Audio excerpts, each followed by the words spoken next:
What happens when a freed slave risks everything to buy the freedom of a white woman at an auction? The answer will shock you and reveal a conspiracy that threatened to destroy an entire community's hard-won liberty. Subscribe now to uncover stories that history tried to hide. The humid Georgia air hung thick with tension as the crowd gathered around the courthouse steps in Millbrook County on that sweltering July morning of 1867. 2 years had passed since the end of the Civil War, yet the echoes of the old world still reverberated through these dusty streets like ghosts refusing to rest. Elijah Turner stood at the edge of the crowd, his weathered hands gripping his worn leather hat.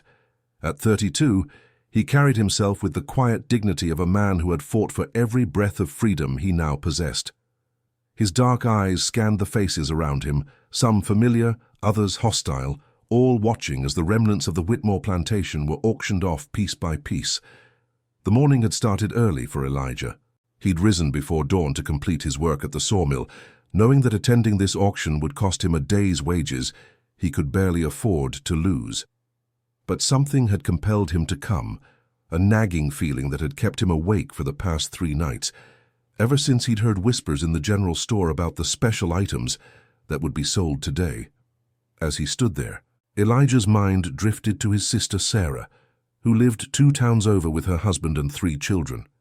She'd written to him just last week, expressing concern about strange men asking questions in her community, men with official-looking papers and smooth voices who spoke of opportunities and arrangements that sounded too good to be true. Sarah had always been the smart one in their family, and if she was worried, Elijah knew there was good reason to be. The crowd around him was a mixture of local farmers, merchants, and carpetbaggers from the north who had come south seeking opportunities in the aftermath of war. Elijah recognized most of the local faces. Some had been kind to him since his freedom. Others still looked at him with the barely concealed resentment of people who believed the natural order of things had been overturned. "Next item," called out auctioneer Morrison, a thin man whose voice carried the authority of someone accustomed to selling human lives. His pale face was slick with sweat, and his small eyes darted nervously over the crowd, as if he knew he was participating in something that skirted the edges of legality. One female, age approximately 22, skilled in household management and correspondence. Clara Whitmore, ward of the late plantation owner. Elijah's blood ran cold. There she was, standing on the wooden platform in a faded blue dress that had seen better days. Clara's auburn hair caught the morning sunlight, but her green eyes held a confusion that pierced straight through him. She wasn't supposed to be here. According to everything he'd heard, she was family. The old master's ward, practically his daughter. But Elijah knew better.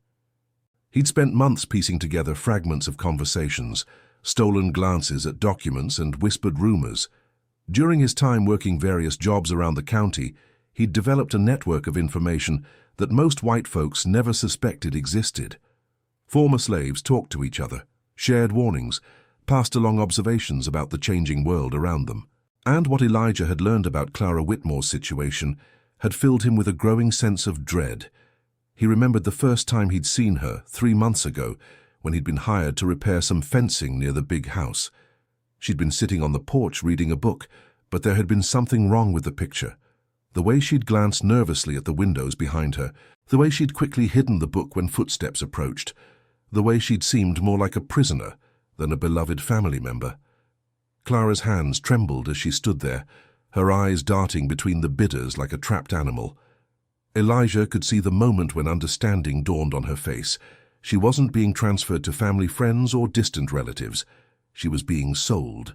The realization hit her like a physical blow, and she swayed slightly on her feet before steadying herself with visible effort. "Do I hear $50?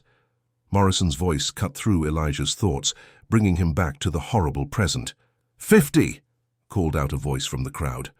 Elijah turned to see Thomas Brennan, a local merchant known for his cruelty toward his workers. The man's eyes gleamed with something that made Elijah's stomach turn, a look he'd seen too many times during his years in bondage, the look of a predator sizing up its prey. Brennan was a man who had grown wealthy during the war by selling supplies to both sides, and since the war's end he'd been buying up property and businesses throughout the county. Elijah had heard disturbing stories about the conditions in Brennan's textile mill, where workers, mostly former slaves, labored for wages so low they could barely survive, trapped by debts that seemed to grow rather than shrink no matter how hard they worked. 60. Another voice joined in, a stranger Elijah didn't recognize. A well-dressed man with cold eyes who had the look of someone accustomed to owning people. Clara's breathing became shallow and rapid as she stood there, her eyes darting between the bidders like a trapped animal. Elijah could see the moment when understanding dawned on her face. She wasn't being transferred to family friends or distant relatives. She was being sold. The realization hit her like a physical blow, and she swayed slightly on her feet. $75! Brennan's voice rose above the murmur of the crowd, and Elijah could hear the satisfaction in it. The man was enjoying this, relishing the power he held over another human being's fate. Elijah felt his heart pounding against his ribs. The money in his pocket, every cent he'd saved from 2 years of back-breaking labor in the sawmill, suddenly felt heavier than lead. He'd been saving for land, for a future, for the chance to build something permanent for his community. The small plot he'd been negotiating to buy would have given him the foundation to start a farm, maybe even help other freed families get established. But looking at Clara's terrified face, seeing the way her hands shook as she tried to maintain her composure, he knew there was only one choice he could make. This wasn't just about saving one person. It was about standing up to a system that was trying to drag them all back into bondage through legal manipulation and economic coercion. $100. Elijah's voice rang out clear and strong across the courthouse square. The crowd fell silent, as if a thunderclap had struck.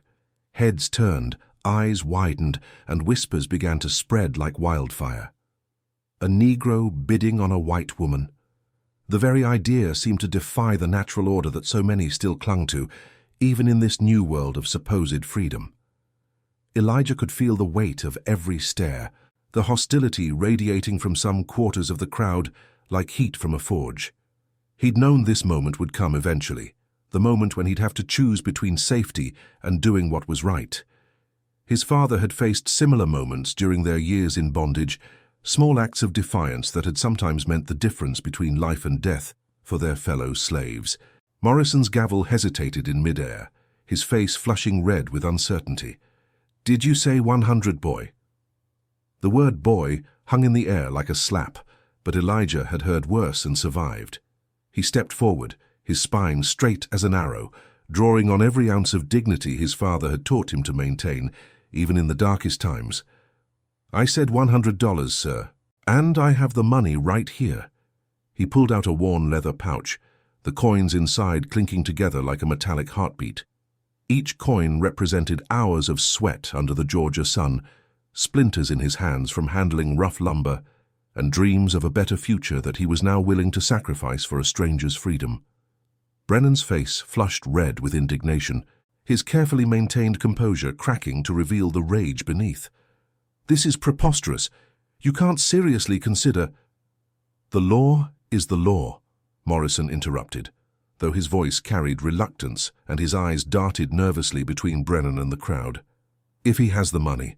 The auctioneer was clearly uncomfortable with the situation, but federal oversight of such proceedings had made it dangerous to openly discriminate, even when every instinct told him to reject Elijah's bid. The Freedman's Bureau had agents throughout the region, and word of irregularities could bring unwanted federal attention. 110, Brennan shouted, desperation creeping into his voice. His carefully laid plans were unraveling before his eyes, and Elijah could see the calculation in the man's expression as he weighed the cost of continuing against the value of what he hoped to gain. Elijah closed his eyes for a moment, thinking of the small cabin he'd planned to build, the plot of land he'd dreamed of owning, the future he'd envisioned for himself and his community. Then he opened them and looked directly at Clara, whose green eyes were now fixed on him with a mixture of hope and bewilderment. In her face, he saw something that reminded him of his own reflection in the mirror on the day he'd first tasted freedom. Confusion, fear, and a desperate hope that maybe, just maybe, the nightmare was finally over. But he also saw intelligence there, a sharp awareness that suggested she understood more about her situation than anyone had given her credit for. $150, Elijah said quietly, but his voice carried across the silent square like thunder. The silence stretched on for what felt like an eternity. Brennan opened his mouth to bid again, but the look in Elijah's eyes, a look that spoke of determination forged in the fires of bondage and tempered by the hammer of freedom, made him think twice. There was something in that gaze that suggested this wasn't just about money, that Elijah would keep bidding until he had nothing left. Going once, going twice. Morrison's gavel hung in the air like a sword of Damocles. The auctioneer's voice wavered slightly, as if he couldn't quite believe what he was about to do. Sold. To the Negro for $150. The crowd erupted in a mixture of outrage, confusion, and shocked murmurs. Some voices rose in anger, others in disbelief, and a few, very few, in what might have been approval. Elijah walked forward through the parting crowd, feeling their stares like physical weights on his shoulders. Each step took tremendous effort, but he forced himself to move with the same dignity he'd maintained throughout the proceedings. As Morrison handed him the papers with shaking hands, Clara stepped down from the platform on unsteady legs. She approached Elijah with cautious steps, her eyes searching his face for answers to questions she didn't know how to ask. "Why?" she whispered, her voice barely audible above the crowd's noise. "Why would you do this? You don't even know me."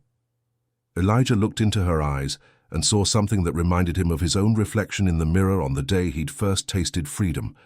Confusion, fear, and a desperate hope that maybe, just maybe, the nightmare was finally over. "Miss Clara," he said gently, "I know more than you might think. And right now, we need to get you somewhere safe so I can explain." As they walked away from the courthouse, neither of them noticed the figure watching from the shadows of the general store. A man in an expensive suit whose eyes followed their every move with the cold calculation of a predator whose prey had just slipped from his grasp. The man's name was Judge Caldwell, and he had been expecting a very different outcome from today's proceedings. The real game was just beginning, and the stakes were higher than either Clara or Elijah could have imagined. The small cabin that Elijah called home sat on the outskirts of Freedman's town, a growing community of former slaves who had banded together to build new lives from the ashes of their bondage. The one-room structure was modest but clean, with hand-hewn furniture and a stone fireplace that Clara found herself staring at as she tried to process the events of the morning. The journey to the cabin had been tense and silent, with Clara walking beside Elijah through the dusty streets, while curious and sometimes hostile eyes followed their progress.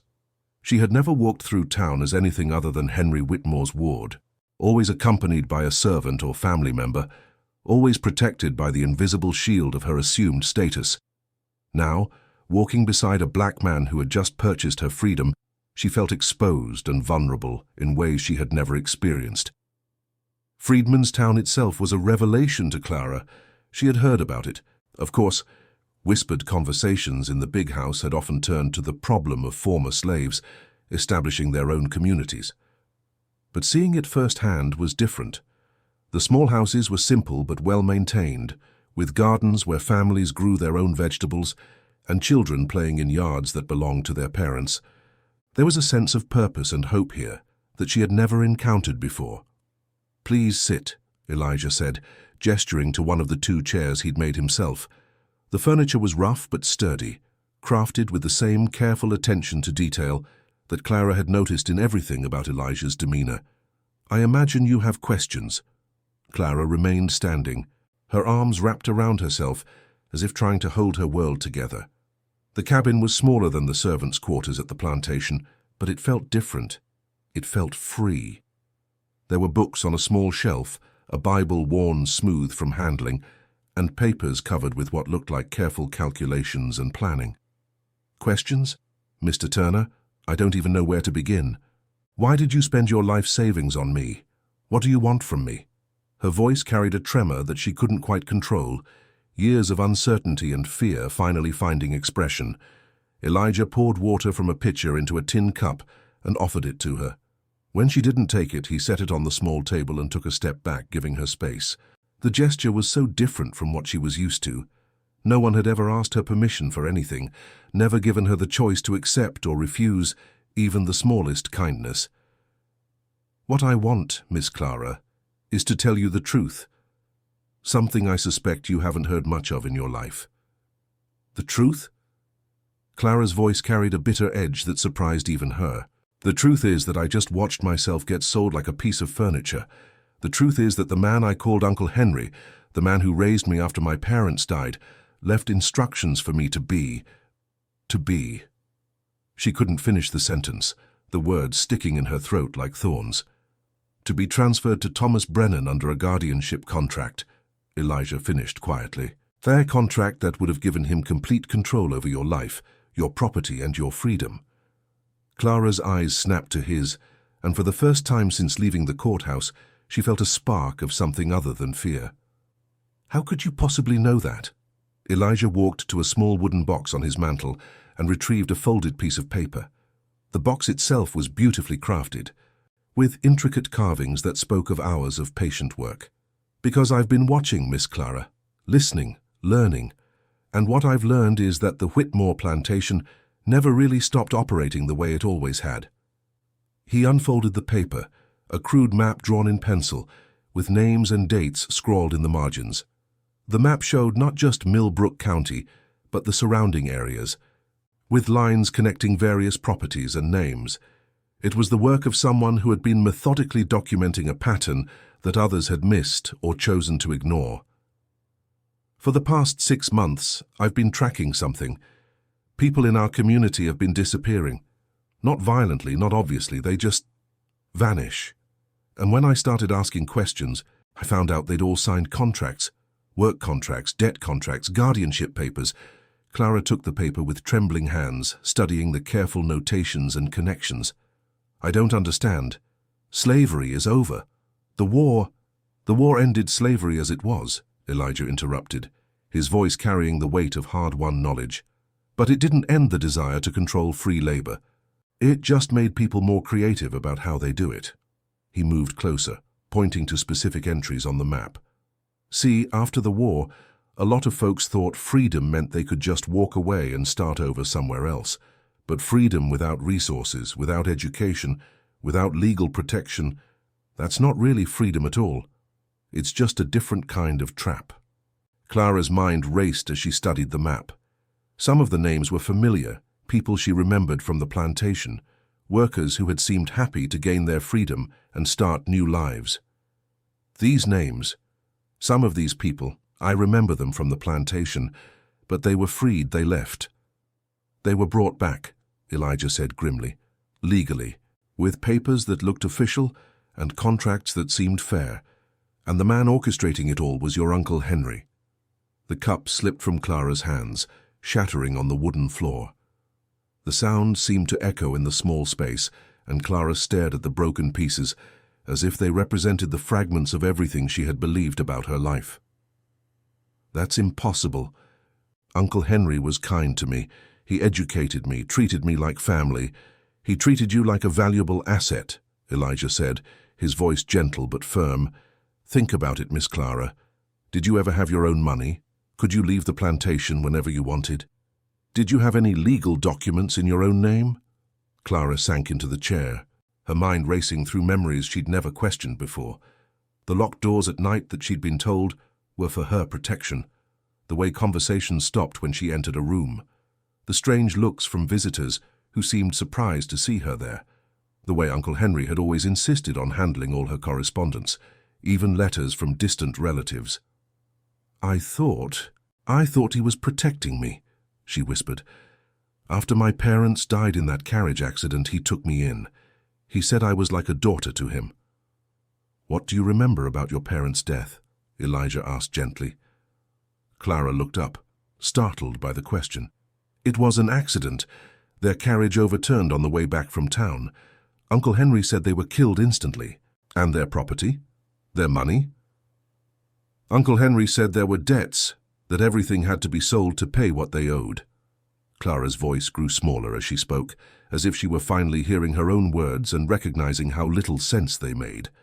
Elijah knelt beside her chair, his voice soft but urgent. Miss Clara, I've been asking questions about your family too. Your father owned one of the most successful cotton farms in the county. He had money in banks in Atlanta and Savannah. There's no way he died in debt. The words hit Clara like physical blows. Everything she had believed about her life, about her family, about the man who had raised her. All of it was crumbling around her like a house built on sand. "The letters," she whispered suddenly, her face going pale. "What letters?" Clara looked up at Elijah, her eyes wide with a dawning horror. "I helped Uncle Henry with his correspondence. I have good handwriting, and he said it was part of my education. But some of the letters, they were about contracts, about people owing money. I thought it was just business, but—" She stood up abruptly, pacing to the window. Outside, she could see children playing in the dusty street, their laughter carrying on the warm afternoon air. It was such a normal scene, but it felt like something from another world, a world where children could play freely because their parents truly owned their own lives. There was a ledger. Uncle Henry kept it locked in his desk, but sometimes he'd have me copy numbers from it, names and amounts. I thought they were debts people owed the plantation, but what if they were debts the plantation claimed people owed? Elijah finished. Debts that could be used to force them back into bondage. Clara turned from the window, her face a mask of anguish. "If what you're saying is true, then I helped him. I wrote those letters. I copied those numbers. I was part of it." Elijah crossed the room and gently took her hands in his. His hands were rough from years of hard labor, but his touch was gentle, respectful in a way that no man's touch had ever been before. "You were a prisoner, Miss Clara. A prisoner who didn't even know she was in a cage. But now you're free and you have a choice to make." "What choice?" "Help me stop them. Help me save the people whose names are on that map. Help me make sure that what happened to you, what almost happened to you, doesn't happen to anyone else." Clara stared into Elijah's eyes and saw something she'd never seen before in a man's gaze. Not possession, not control, but respect. He was asking for her help, not demanding her obedience. For the first time in her life, someone was treating her as an equal, as a person capable of making her own decisions. "The ledger," she said suddenly, her voice growing stronger.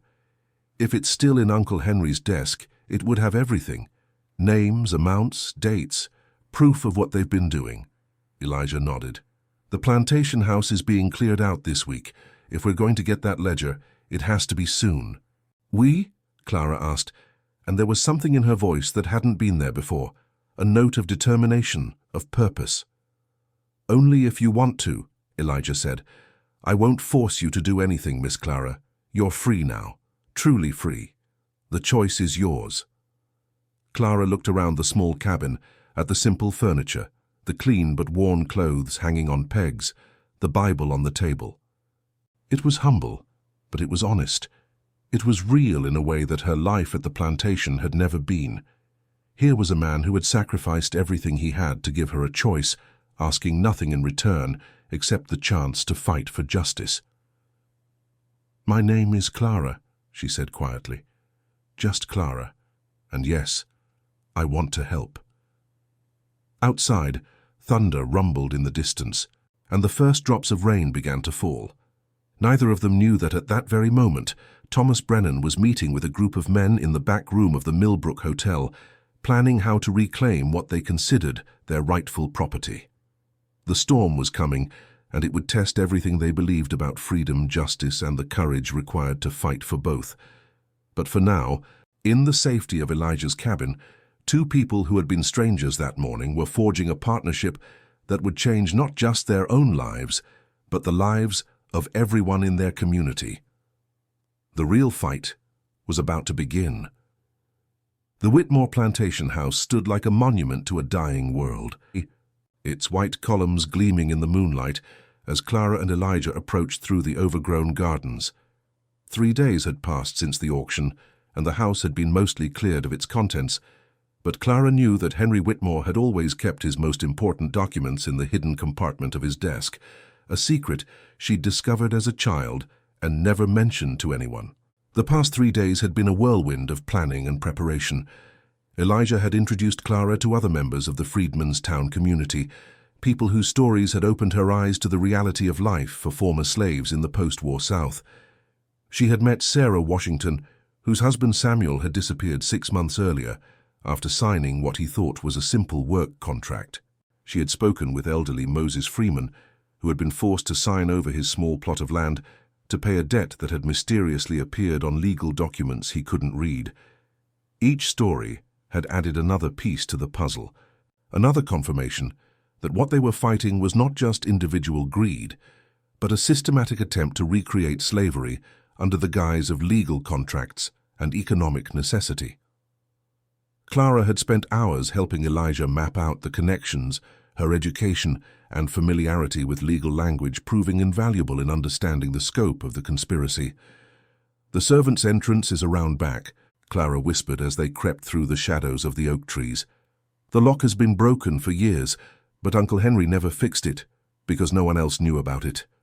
The gardens that had once been her playground now seemed ominous and threatening.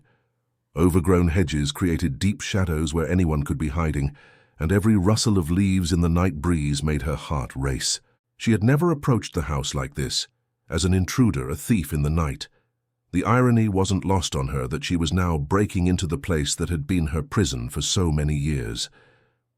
Elijah followed her lead, his heart pounding with each step.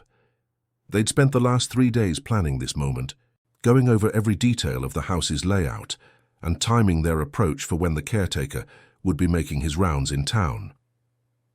But knowing the plan and executing it were two different things entirely. The journey through the gardens brought back a flood of memories for Clara. Here was the rose arbor where she had spent countless hours reading, always under the watchful eye of a servant who had been instructed never to let her wander too far. There was the old oak tree where she had carved her initials as a child, dreaming of a future that had seemed as distant and impossible as the stars. Now, creeping through these same gardens as a fugitive, she realized how naive those dreams had been. She had imagined growing up, getting married, having children, but always within the confines of the world Henry Whitmore had created for her. She had never imagined true freedom, never conceived of a life where her choices would be her own. The servant's door opened with a soft creak that sounded like thunder in the stillness of the night. Clara led the way through the narrow hallway, her feet finding their path by memory even in the darkness. The familiar smell of the house, lavender and old wood and something indefinably sad, brought back a flood of memories that threatened to overwhelm her. Every step through the darkened hallways was like walking through a graveyard of her former life. Here was the kitchen where she had learned to cook under the stern supervision of Aunt Bessie, the cook who had been sold away when Clara was 15. There was the back staircase she had used to sneak down to the library when she was supposed to be sleeping, hungry for books that Uncle Henry deemed inappropriate for young ladies. "This way," she breathed, guiding Elijah toward the study. The study had always been Henry Whitmore's sanctuary, the place where he conducted his business and made the decisions that affected the lives of everyone on the plantation. Clara had been allowed inside only when summoned, usually to help with correspondence or to receive instruction in what Uncle Henry called her duties as a lady. Now, entering it as an intruder, she saw it with new eyes, not as a place of learning and refinement, but as the command center of a system designed to control and exploit human beings. The study door was ajar, and moonlight streamed through the tall windows, casting long shadows across the room. Henry Whitmore's desk sat in the center like an altar to his memory, its surface cleared of everything except a thin layer of dust. The walls were lined with law books and ledgers, the tools of a man who had used knowledge and legal manipulation to maintain power long after the world had supposedly changed around him. Clara knelt beside the desk and ran her fingers along its edge until she found the small hidden latch. The secret compartment had been her discovery during a particularly boring afternoon when she was 12 years old. She had been dusting the study under supervision when she had noticed that one section of the desk's molding didn't quite match the rest. Her curiosity had led her to discover the hidden space, but she had been wise enough even then to keep the knowledge to herself. The secret compartment opened with a soft click, revealing a leather-bound ledger and a stack of papers tied with a black ribbon. The ledger was thick and well-worn, its pages filled with Henry Whitmore's careful handwriting. The papers beneath it were correspondence, legal documents, and what appeared to be contracts and agreements. "This is it," she whispered, lifting out the ledger with trembling hands. Elijah lit a small candle and held it close as Clara opened the book. Page after page revealed the scope of Henry Whitmore's operation: names, dates, amounts owed, and most damning of all, notes about how to manipulate the legal system to keep people trapped in cycles of debt and servitude. The ledger was a masterpiece of systematic oppression, documenting not just individual cases, but the entire methodology of legal enslavement. There were notes on which judges could be bribed, which officials could be intimidated, and which legal loopholes could be exploited. It was clear that Henry Whitmore had spent years developing this system, refining it through trial and error, until he had created what he believed to be the perfect way to maintain control over a supposedly free population. "Look at this," Clara said, pointing to an entry dated just 2 months earlier. "Samuel Washington, the man you mentioned. It says here that his debt was artificially inflated by charging him for damages to property he never touched and interest at rates that would make a bank robber blush." The entry was detailed and methodical, showing how Samuel's original debt of $20 for tools and supplies had been manipulated through false charges and compound interest until it reached nearly $200. There were notes about how to make the charges seem legitimate, which witnesses to call, and how to ensure that Samuel would never be able to challenge the debt in court. Elijah studied the entries, his anger growing with each revelation. And here, they've got a whole system worked out. They target people who can't read well, who don't understand legal language. They make the contract sound fair, but the fine print is designed to trap them. Clara turned the page and gasped, "Elijah, look at this." There, in Henry Whitmore's careful handwriting, was a list titled Future Acquisitions. Elijah's name was at the top, followed by those of his sister, his brother-in-law, and dozens of other members of the Freedman's town community. Next to each name were notes about their assets, their vulnerabilities, and the specific strategies that would be used to trap them. "They were planning to come for all of us," Elijah said, his voice barely controlled. "One by one, they were going to find ways to drag us back into bondage." The scope of the conspiracy was breathtaking. It wasn't just about individual greed or local corruption. It was a systematic attempt to undermine the entire concept of freedom for former slaves. The ledger showed connections to similar operations in other counties, other states, all working together to create a network of legal slavery that would be virtually impossible for individual victims to challenge. "There's more," Clara said, her voice shaking as she read from a letter tucked between the pages. "This is correspondence with Thomas Brennan. They were planning to use me as bait. They knew I'd seen the records, heard the conversations. Brennan was supposed to marry me, and then claimed that as my husband, he had the right to all the information I possessed. If I refused to cooperate or tried to expose them, he could have me declared mentally unfit and committed to an asylum." The letter was written in Brennan's hand, and its casual discussion of Clara's fate, as if she were a piece of property to be manipulated, made Elijah's blood boil. The plan was detailed and thorough, covering every possible contingency and showing a level of calculation that was truly chilling. The candle flickered in Elijah's trembling hand. They had it all planned out, every angle covered. "Not every angle," Clara said, looking up at him with fierce determination. "They didn't plan on you." A sound from the front of the house made them both freeze. The creak of floorboards, the soft thud of footsteps. Someone was in the house. Clara quickly gathered the ledger and papers, stuffing them into a cloth bag she'd brought for the purpose. They could hear voices now, low and urgent, coming from the front hall.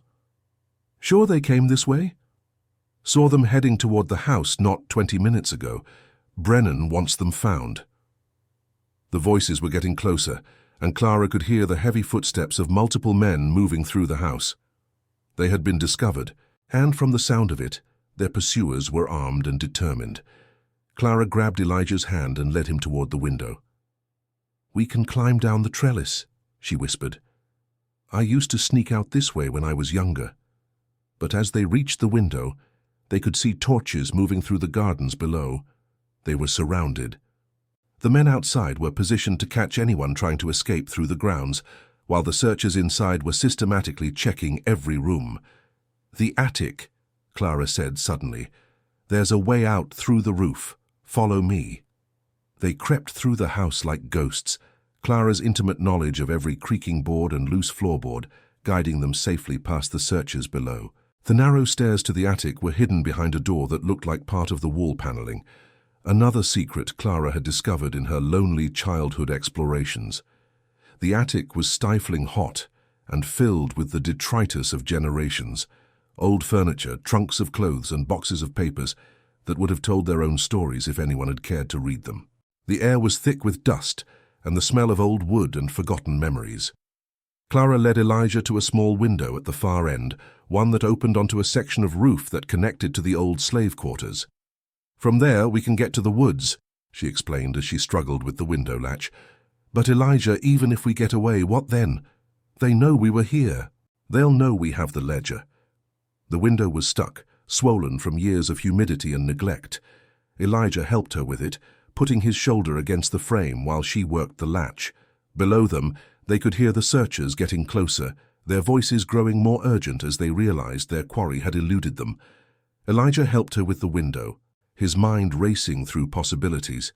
"Then we make sure everyone knows what's in it. We take this to the Freedmen's Bureau, to the federal authorities, to anyone who will listen. And if they don't listen, if they decide that the word of a former slave and a woman with no legal standing isn't worth the paper it's written on." The question hung in the air between them, heavy with the weight of all the injustices they had witnessed and experienced. They both knew that the legal system was still heavily biased against people like them, that even with evidence, getting justice would be an uphill battle. The window finally gave way and cool night air rushed into the stifling attic. Elijah looked at Clara, seeing in her face the same determination that had carried him through the darkest days of his bondage. "Then we make them listen," he said simply. "We make so much noise that they can't ignore us. We tell everyone, the newspapers, the churches, the other freedmen's communities. We make this story so big that they can't bury it." Clara nodded, clutching the bag of evidence to her chest. The weight of the ledger felt like the weight of history itself, the documented proof of a system that was trying to drag them all back into darkness. "Together?" she asked, and in that single word was all the hope and fear and determination that had brought them to this moment. "Together," Elijah confirmed. They climbed out onto the roof just as shouts erupted from the study below. Their absence had been discovered, and the hunt was intensifying. Moving carefully across the slippery shingles, they made their way toward freedom and the fight of their lives. Behind them, Thomas Brennan's voice rose above the others, filled with rage and frustration. "Find them! I don't care if you have to tear this county apart, find them!" But Clara and Elijah were already disappearing into the woods, carrying with them the evidence that would either set their people free or get them all killed in the attempt. The real battle was about to begin, and they both knew that there would be no turning back from the path they had chosen. The Freedmen's Bureau office in Atlanta was a modest building that had seen better days, but to Clara and Elijah, it represented their last hope for justice. They had traveled for 2 days, sleeping in the woods and moving only at night to reach the federal authorities who might actually have the power to act on the evidence they carried. The journey to Atlanta had been harrowing and exhausting. They had been forced to avoid main roads and towns, traveling through forests and along creek beds to evade the search parties that Brennan had organized. Clara had never experienced anything like it, sleeping on the ground, eating cold food, constantly looking over her shoulder for signs of pursuit. But she had also never felt more alive, more purposeful, than she did carrying the evidence that could free dozens of people from a new form of bondage. Along the way, they had encountered other travelers, some friendly, others suspicious or hostile. They had posed as husband and wife when necessary, a deception that had felt strange and uncomfortable at first, but had gradually become more natural. Elijah had been unfailingly respectful and protective, never taking advantage of their situation, despite the intimacy forced upon them by their circumstances. Captain James Morrison, no relation to the auctioneer, was a Union veteran who had stayed in Georgia to help implement Reconstruction policies. His weathered face and missing left arm told the story of someone who had paid a personal price for the cause of freedom. And his reputation for fairness had preceded him even to the remote corners of Millbrook County. The captain's office was spartanly furnished, but organized with military precision. Maps of Georgia covered one wall, marked with pins and notes that tracked the progress of reconstruction efforts throughout the state. His desk was covered with reports and correspondence, evidence of the enormous task of rebuilding a society from the ground up.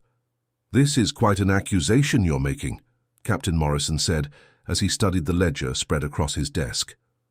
The morning sun streamed through the office windows, illuminating page after page of Henry Whitmore's careful documentation of his illegal activities. The captain had been reading for over an hour, his expression growing darker with each page. Occasionally he would stop to make notes or to ask Clara to clarify a particular entry, but for the most part he read in grim silence, the weight of what he was seeing clearly affecting him deeply. "It's not an accusation, sir," Elijah said respectfully but firmly. "It's evidence. Every name in that book represents a person who was tricked back into bondage through fraudulent contracts and manipulated debt."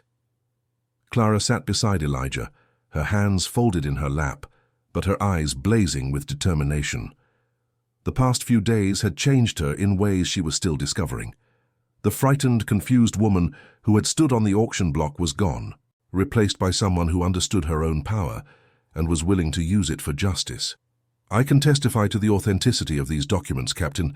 I helped create some of them, though I didn't understand what I was doing at the time."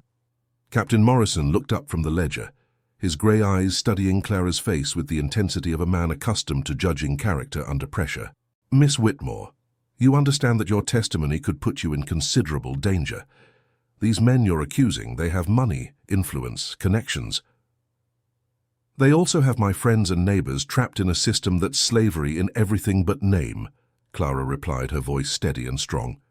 "I've been complicit in that system through my ignorance. I won't be complicit through my silence." The captain nodded slowly, recognizing the steel beneath Clara's refined exterior.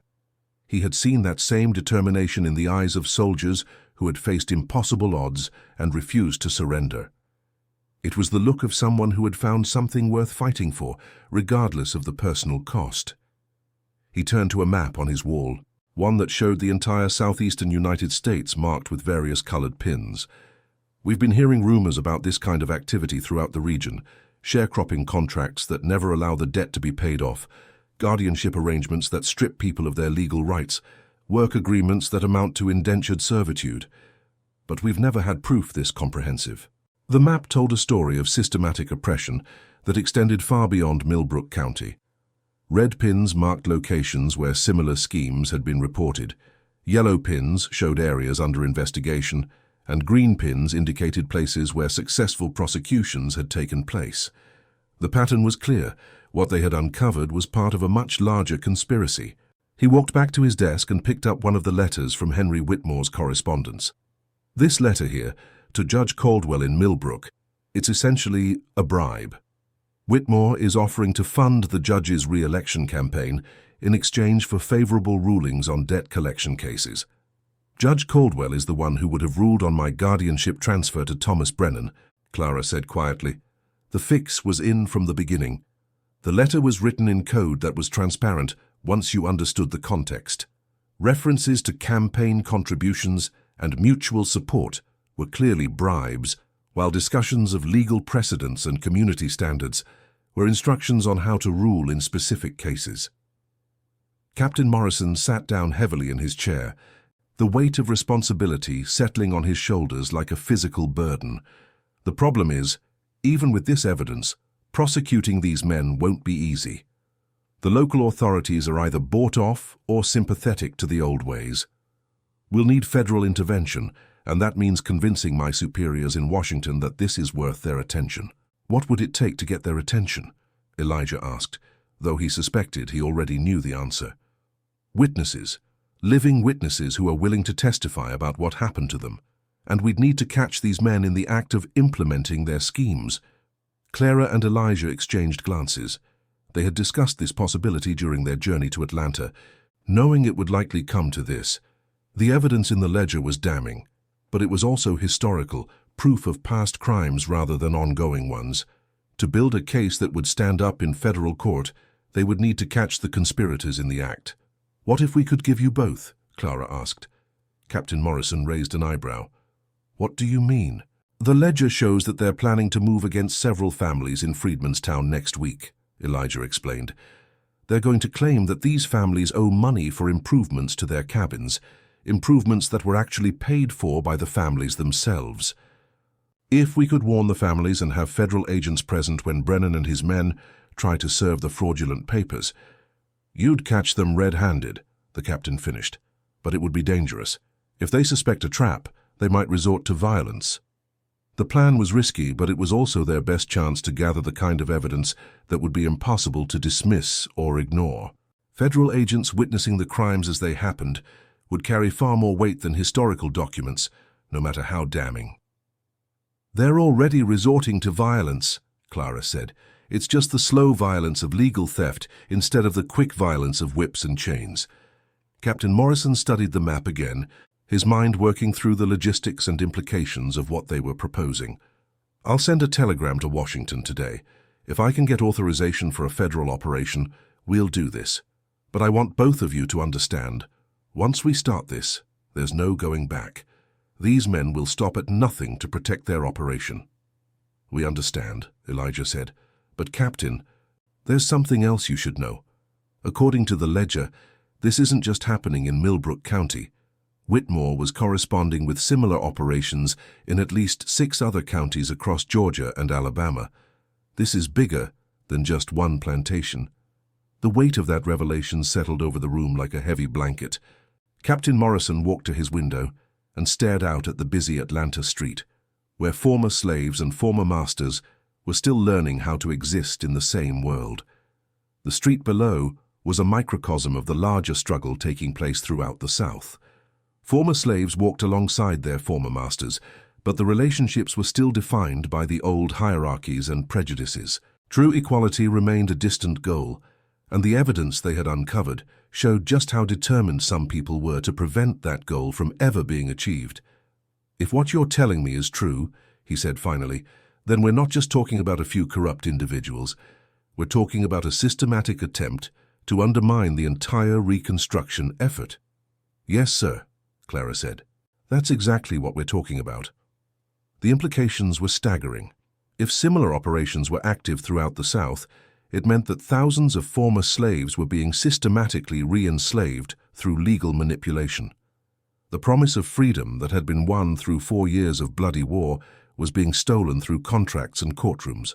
Captain Morrison turned back to them, and they could see the soldier in him rising to meet the challenge.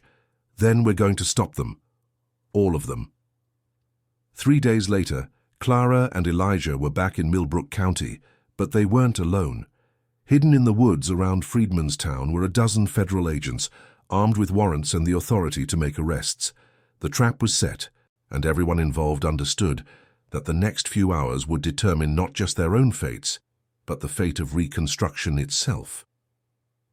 The night before the operation, Clara and Elijah had met with the families who were targeted for Brennan's next wave of legal enslavement. The meetings had been emotional and difficult, as people who had thought they were finally free learned that their freedom was once again under threat. But they had also been inspiring as the community came together to support each other and to fight back against injustice.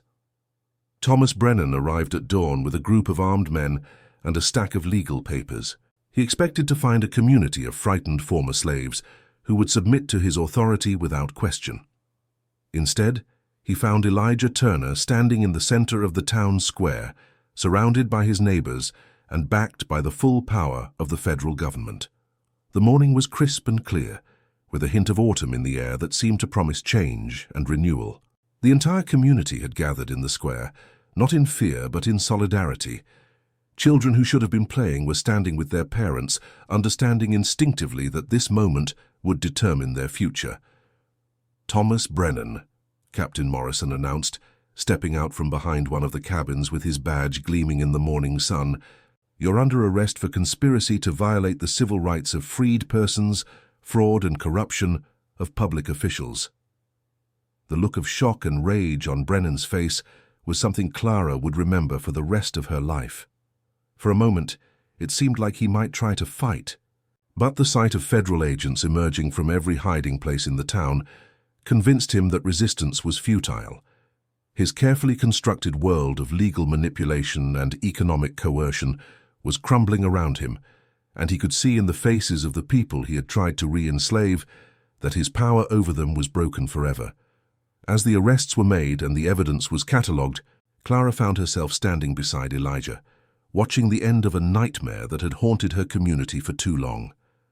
The federal agents were professional and thorough, documenting everything and ensuring that the case they built would be unassailable in court. "What happens now?" she asked, watching as Brennan and his associates were led away in chains. Elijah looked around at the faces of his neighbors, people who had lived in fear for months, never knowing when they might be dragged back into bondage by legal trickery. Now they stood tall, their freedom secured not just by law but by their own courage, and the courage of a woman who had chosen justice over safety. "Now we build," he said simply. "We build the kind of community where this can never happen again. We build schools so our children can read every contract they're asked to sign. We build businesses so we're not dependent on the charity or manipulation of others. We build a future that's truly free." Clara nodded, feeling for the first time in her life that she truly belonged somewhere. The community that surrounded her was not bound by blood or tradition, but by shared values and mutual support. It was a family she had chosen, and that had chosen her in return. "Together?" she asked, and in that word was all the hope and determination that had brought them through their darkest hours. "Together," Elijah confirmed, and in that word was the promise of everything they had fought for: freedom, justice, and the chance to write their own story. The sun rose higher over Freedman's town, illuminating a community that had faced its greatest test and emerged stronger than ever. And in the distance, the sound of hammers could already be heard as the work of building that better future began. 6 months later. The small schoolhouse that Clara had helped design stood at the heart of Freedman's town, its bell tower reaching toward a sky that seemed brighter than it had in years.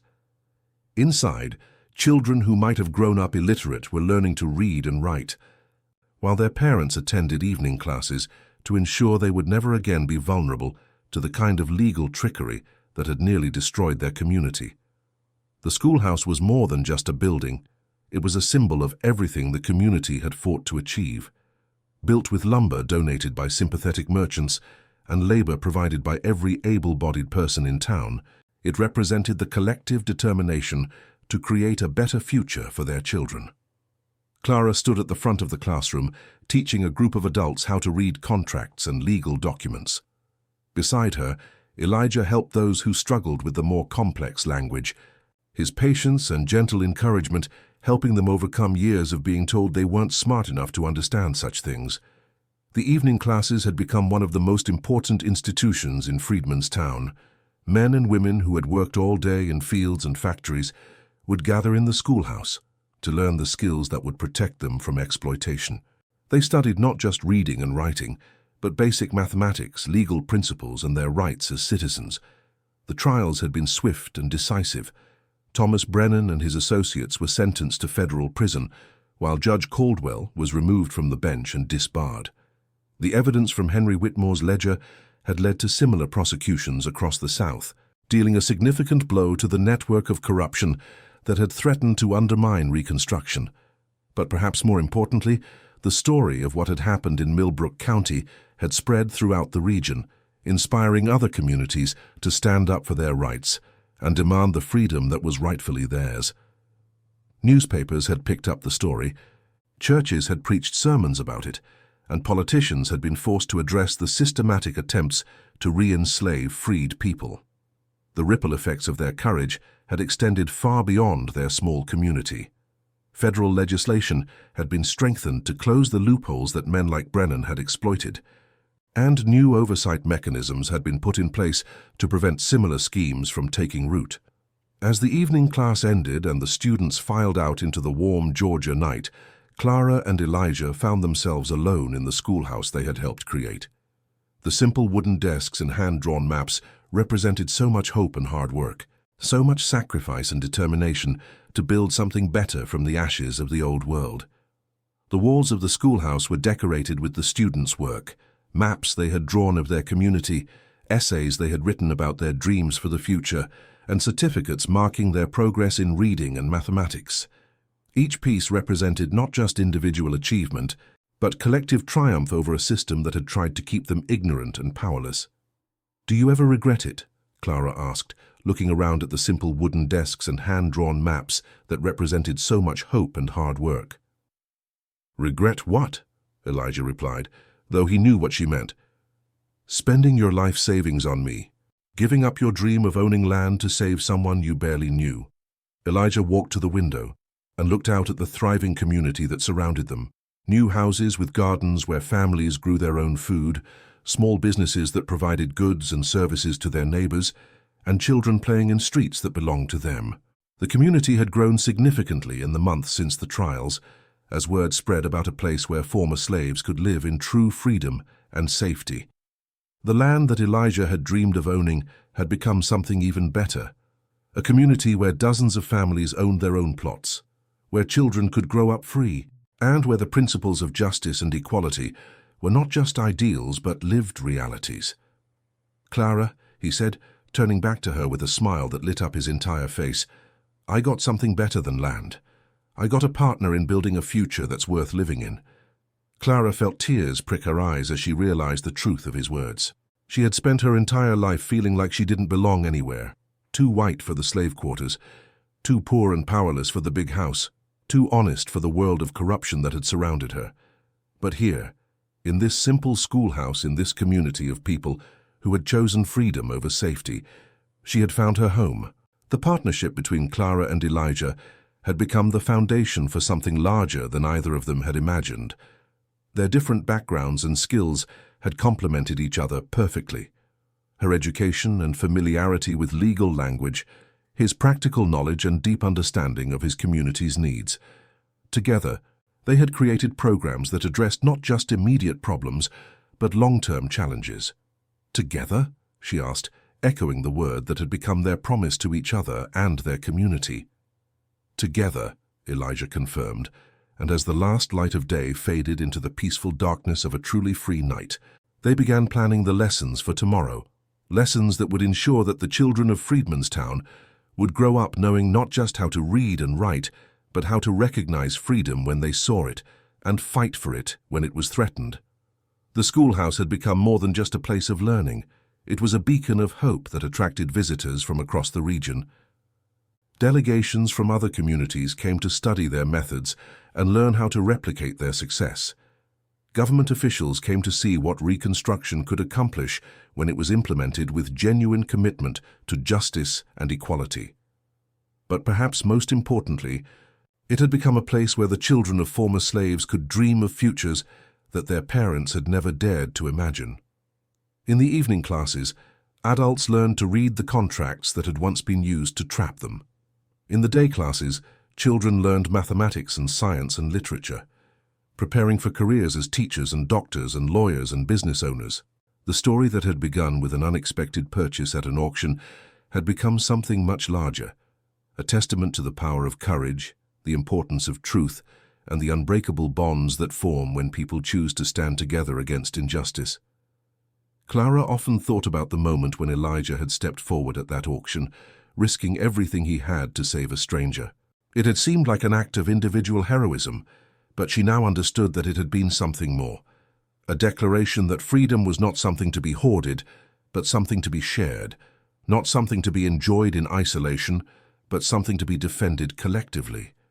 The community that had grown around that act of courage had become a model for what the post-war South could become. It was not perfect. There were still challenges, still setbacks, still people who resented their success and tried to undermine their progress. But it was real, and it was theirs, and it proved that the promises of freedom and equality were not just empty words but achievable goals. And in the years that followed, when people asked Clara and Elijah how they had found the strength to take on such powerful enemies, they would always give the same answer. "We remembered that freedom isn't something you're given. It's something you take and something you protect, and something you share with everyone who needs it." The legacy of their courage lived on in every child who learned to read in their schoolhouse, every family that owned their own land, every person who stood up to injustice because they had seen that it was possible to win. The ripples of their actions spread far beyond Millbrook County, inspiring similar communities across the South and contributing to the slow but steady progress toward true equality. As Clara and Elijah locked up the schoolhouse and walked home through the quiet streets of Freedmanstown, they could see the lights in windows where families were gathered around dinner tables, where children were doing homework, where adults were reading newspapers and discussing the issues of the day. It was a simple scene, but it represented something revolutionary. A community of former slaves who had not just survived their transition to freedom, but had thrived, creating something beautiful and lasting from the ashes of bondage. The future stretched out before them, full of challenges but also full of possibilities. There would be more battles to fight, more injustices to confront, more people to help find their way to freedom. But they would face those challenges together, armed with the knowledge that courage and determination and solidarity could overcome even the most entrenched systems of oppression. If this story moved you, subscribe to our channel for more incredible tales of courage, justice, and the human spirit that history tried to forget. Share this story with someone who needs to hear it today.